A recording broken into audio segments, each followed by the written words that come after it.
Hello, welcome to Win Some Loosemore. My name is Dieter and you join me for another mechanisms video where I take you through some of the terms that we use in board gaming, try and explain them to you, so hopefully that you firstly understand them, but hopefully I give a couple of games that you may want to check out. Again, with a genre of games, just the phrase dexterity game. That's what I want to focus on today. Now, most typically, people who haven't played the types of games that I'm talking about will have heard of a very simple game called Jenga. This is a dexterity game where it asks you to do something dexterous to, in this case, pushing it out so it doesn't fall over, placing it on top. So it asks you to implement physical skill rather than just mental skill. A lot of board games are about strategizing and using tactics to use your brain to figure out how to manipulate the game better than the other people, whereas dexterity games is a physical skill-based thing which some people just find so much fun.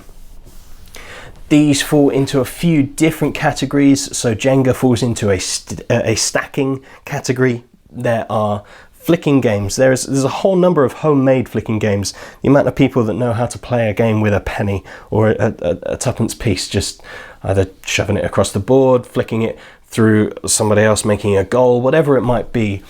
Flicking games, stacking games, I'm sure there's a few others, but I'm just going to give a few examples of dexterity games that we've really enjoyed and ones that you may want to check out. Now, within the flicking world, we haven't played that many. The only one that we owned for a little while is a game called Flip Ships, which is a cooperative style game where you have to flick or flip these little tokens that are your ships onto an invading alien horde in a Space Invaders-esque type. They start at the cards with the aliens on, start at the top, and each round they come down and down and down, and if they get to the bottom and do enough damage, you've lost.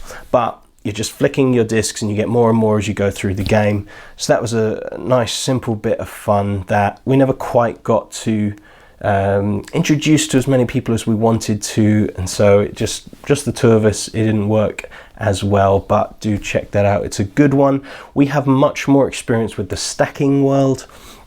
As I say, everybody's played Jenga, and we have a game that we love called Men at Work, which just asks you to stack beams or girders rather, of these different colors with workers on them, with maybe a brick and a beam on their shoulder.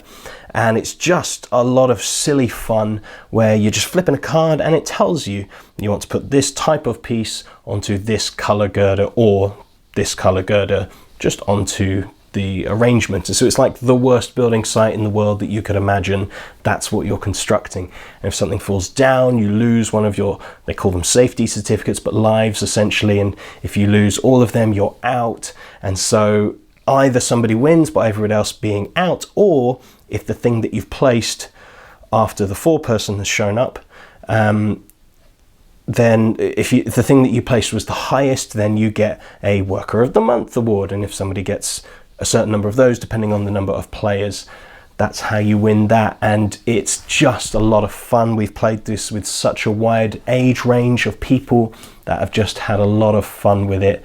And the other one that we've done is sort of dexterity, sort of real time, is called Dimension, and it's a stacking game, but it's with these balls. So it's not focused on the skill as such of stacking them better than their opponent, but stacking them to a time limit in accordance with rules that are put out in front of you. And so it's physical skill now mixed with some of the mental tactical things of, do I want the full pyramid? Actually, that breaks the rule, so I'm going to lose a point for breaking the rule. Or do I not complete a full pyramid, which actually is going to score me less points but not break so many rules? And so there's this very quick thinking that you need to do, all the while, as happens to me a good number of times, the balls just want to run away. The boards are well designed to hold them in place, and yet you put them down a bit hastily and they can run away from you. So there is a dexterity aspect to that as well.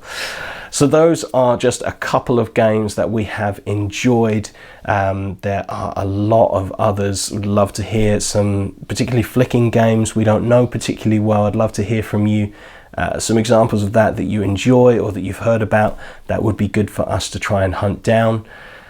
I hope this video has been helpful to you. Do consider subscribing to the channel and hitting the bell icon so you stay updated, so you can see all the different videos that we put out. We would love to be in touch with you, so if you want to follow us on social media, just search Win Some Loosemore on the various platforms. It would be great to hear from you. You'll find us, I'm sure. Thank you very much for watching. I've been Dieter for Win Some Loosemore. Hope to see you again. Goodbye.